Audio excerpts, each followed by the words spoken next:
Wow, this video is really how you know I'm an ASIM YouTuber. Don't I love complaining? I've already stated in a previous video why making so many survivors stunners is bad, and designing all these kits around Fleetway is bad.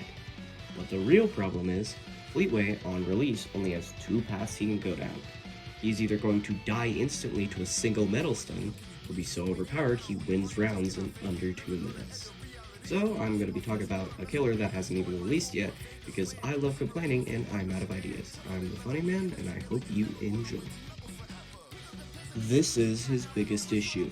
When designing an ASIM, killers should either be killable or not. Fleetway being the only killable killer is a terrible idea.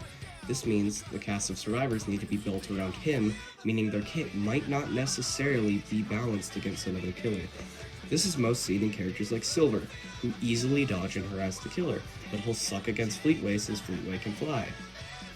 Sure, we know, only parts about his moveset, but he will probably have anti-stun and a lot of damage. Making a killer broken just because he can be killed isn't a smart idea, and leads to a heavy amount of balance changes that will never work, and he'll eventually need a rework. This also makes the survivor cast weaker, as if they don't have a stun, they're completely useless against one killer out of, 10 planned? The current survivor cast is 8 stunners and 1 healer currently, and seeing how Omega has 300 HP, I can already tell this is a bad idea, and Shadow has a fucking gun, that's not a trend I expect to change, which is bad. You never want one playstyle to shine over others. Even though Eggman can stun, he's a survivalist at heart, meaning since so many killers have the amount of stunners in mind, he outshines all of them. 2011 and Colossus struggle to even hit him, and Tripwire has her minds constantly consumed by a shield. Silver and Tails can fly, meaning both of them, especially Silver, cannot be chased upward by 2011X and Colossus, and depending on distance, even Tripwire. That's okay, since Fleetway can also fly and shoot lasers to ground them. See the issue? Building survivors around one killer is a bad idea. This is fine if it's the only killer in your game.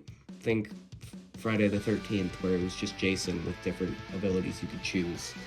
But since this game is 30 planned killers or something, and the fact that we don't see the stunners going down anytime soon, this is probably going to turn into a bad trend that makes playing killer unplayable and playing survivors boring.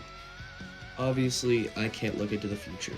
However, I can predict that if Fleetway is too OP, they'll add more stunners, which make playing other killers miserable, but if he sucks on release, they'll have to rework some characters to not be stunners, or buff them to the point they need more stunners. There's no good balancing for this character that doesn't make the rest of the killer cast suffer. I honestly think I do not care about waiting. I think they should rework his entire kit, remove the HP, and just make him his own thing and not have that gimmick. In conclusion, when making an ASIM, you need to decide if killers can be killed or not.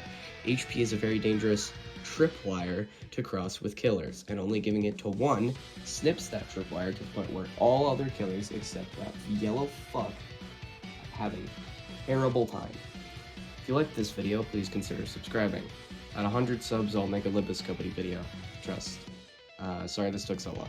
Anyways, have a good night or good morning. See ya.